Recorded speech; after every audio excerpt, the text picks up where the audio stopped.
C'est le Tinder de l'entraide. Dans Bonsoir Bruce, on vous présente la plateforme Prêtez main forte, lancée il y a quelques jours partout en France pour aider les hôpitaux et les EHPAD. Bonjour Paul Mercadet. Bonjour. Merci beaucoup d'être avec nous pour nous parler de cette initiative prêtermainforte.fr. Vous avez créé un site qui permet déjà de mettre en relation des bénévoles avec des établissements hospitaliers ou bien des EHPAD. C'est bien ça? C'est tout à fait ça, et il s'agit très précisément de bénévoles non soignants. Il y a déjà eu une très grosse mobilisation de bénévoles ou de réservistes soignants qui sont venus au secours des établissements de santé pour augmenter le nombre de médecins.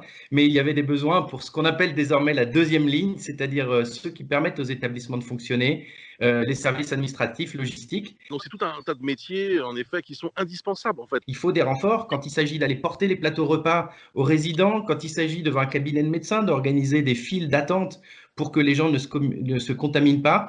Eh bien, il y a plein de nouveaux besoins et il y a également besoin de renforcer tous ceux qui permettent que ça fonctionne et de permettre aux soignants de soigner. Donc, il y a besoin d'auxiliaires de vie, de manutentionnaires, de tous ces métiers qui sont un peu les invisibles de l'hôpital.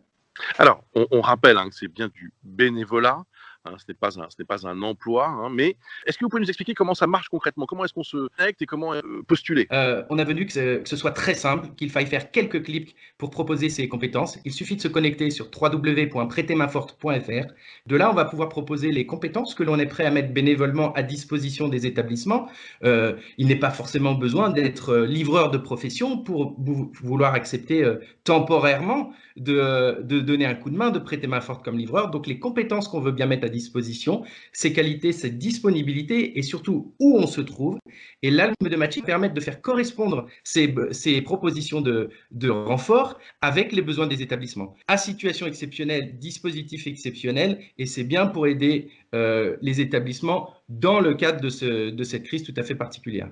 Je crois que vous avez lancé cela avec l'ARS, l'Agence régionale de santé de Bourgogne-Franche-Comté, c'est bien cela? Il y a 50 métiers disponibles. Il ne s'agissait pas de proposer des renforts sur des métiers qui n'étaient pas pertinents. Donc l'ARS nous a aidés à confirmer et à valider ce référentiel de métier. La deuxième chose qu'a fait l'ARS, c'est qu'elle nous a permis de faire la promotion auprès des établissements de son ressort, en l'occurrence de Bourgogne-Franche-Comté, pour qu'ils connaissent, qu'ils testent. Et déjà aujourd'hui, c'est formidable de voir qu'il y a des établissements, juste avant qu'on prenne l'antenne, il y a des établissements qui se sont inscrits et immédiatement, ça s'est mis à matcher avec des bénévoles de la région. C'est d'autant plus important ce que vous faites que on se doute que cette crise va être longue.